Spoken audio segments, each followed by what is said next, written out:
Викендот беа одиграни последните контурни надпревари пред стартот на новата сезона во втората македонска фудбалска лига која започнува во сабота на 23 август. Каменица Саси и Детонит Плочковица во својата генералка одигра ремиот 2:2 на градскиот стадион во македонска Каменица. Надпреварот беше последен тест за двете екипи кои со оптимизам влегуваат во новиот шампионат. Саса сезоната е отвора на домашен терен против Осогово, додека пак Детонит Плочковица гостува кај новиот вторлигаш Големо Коњери. Осогово имаше успешна последна проверка пред стартот на сезоната. Кочанчани на домашен терен славеа минимална победа од 1:0 над Беласица. Херојот на жетварите беше новото доселување Давид Глувов кој во 50-та минута го постигна единствениот победнички гол. За Беласица ова беше исто така последен тест пред гостувањето кај Охрид во првото коло, додека Осогово ќе гостува во македонска Каменица на дербито со Саса.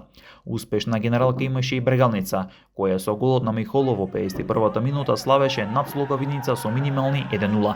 Надпреварот се одигра во Штип, а двата тима ги предводеа штипските стратези Владко Костов на Брегалница и Емил Грнев на Слоговиница. Брегалница на стартот ќе го пречека Кожов во Штип, додека Слоговиница ќе гостува кај Скопје во Автокоманда.